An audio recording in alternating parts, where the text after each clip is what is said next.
megalithic doorway on the highest part of Machu Picchu.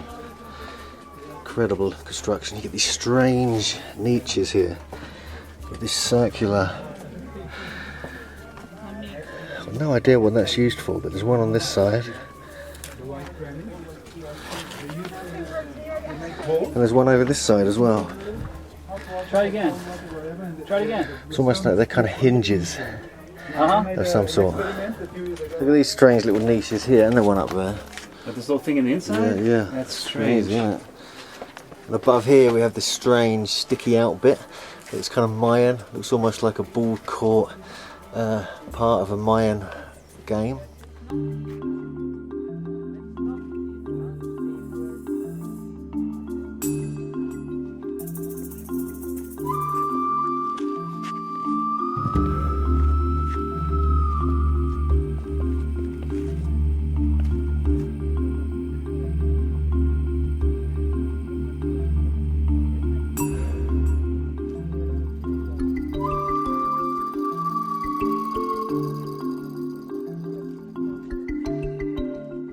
You see the incredible curved polygonal architecture. It's beautiful to witness, such exquisite, ancient, artistic architecture. This area looks like there was a great lintel, whether it was megalithic lintel or wooden, we don't know, but it's right next to the Temple of the Three Windows at Machu Picchu.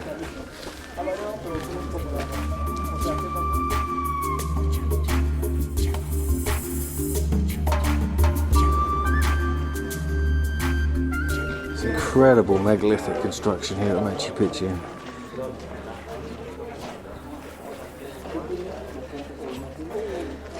Some kind of earthquake took place here.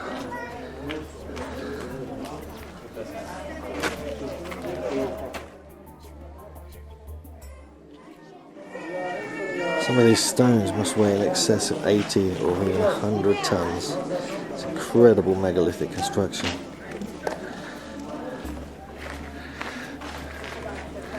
And it obviously had some kind of megalithic lintel or wooden beam going out of these holes here and going across to the other side. There's no way this was built in the 1500s, as the archaeologists and historians claim. The patina growth on here makes it look a lot older.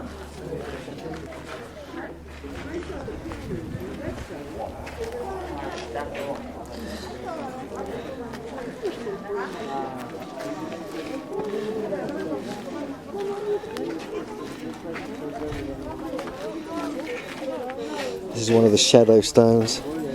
It creates an incredible shadow system, marking different times of the year.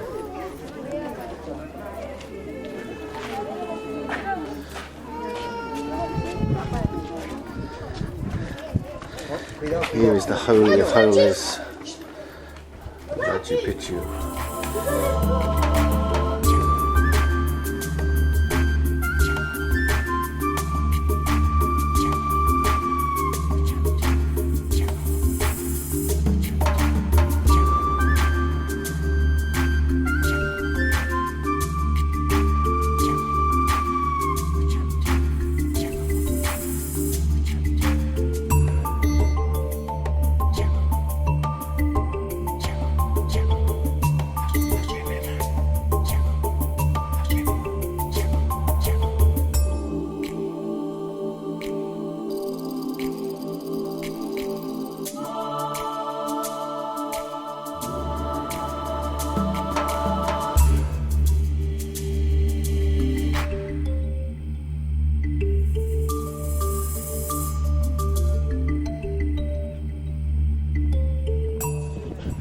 Megalithic 2012.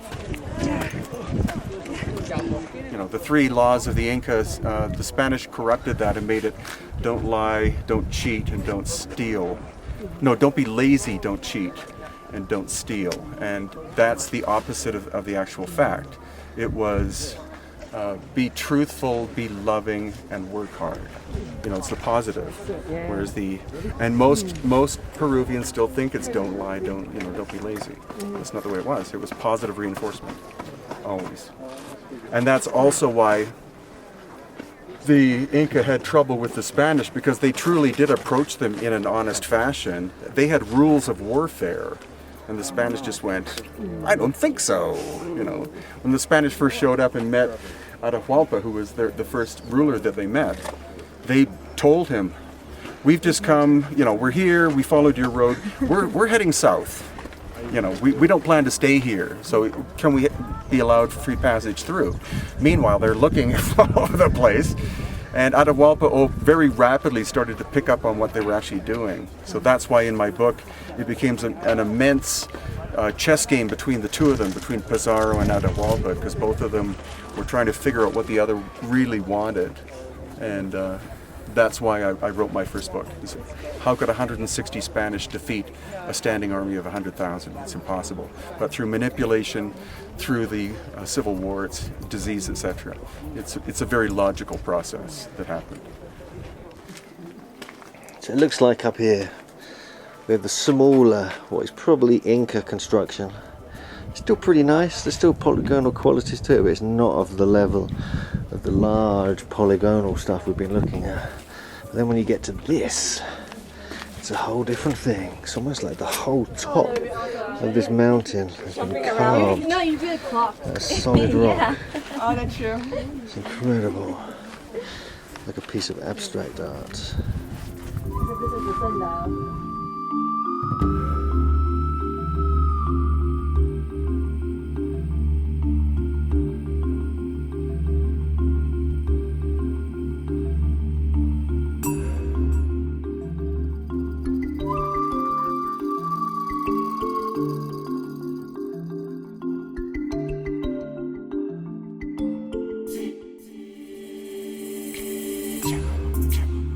We're below the hitching post of the sun, and it looks like this is one of the water features, similar to what we saw at Ollantaytambo.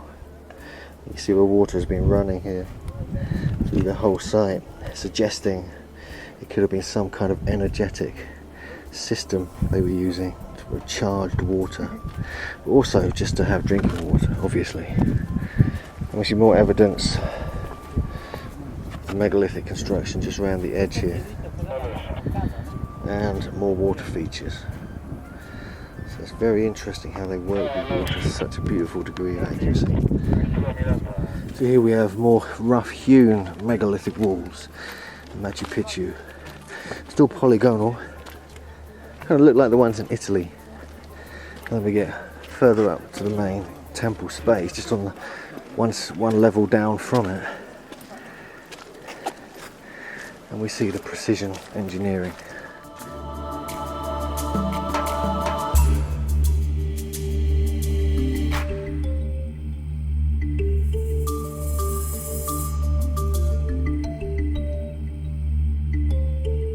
Some of these are as tall as me, so we're looking at least 20 to 50 tons, some of these. The way they're put together very much reminds me of Italy along the western coast.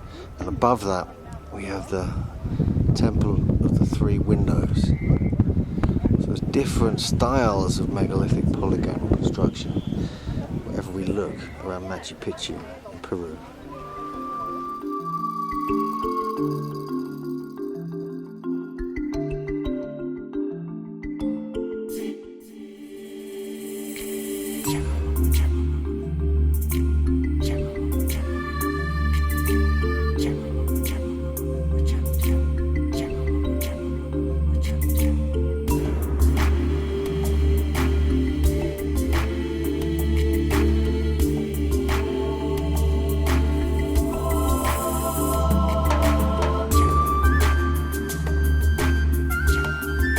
Around the eastern edge, just around the eastern edge of Machu Picchu, you see huge Cyclopean blocks, all in a great wall holding up the main site. Very similar again to the ones in Italy.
Stonework here, and now you can kind of see gaps and roughness to the style, and suddenly it blends with beautiful precision stonework all the way to the end, as though that was done first and this was added later. You can kind of see the difference if you look carefully.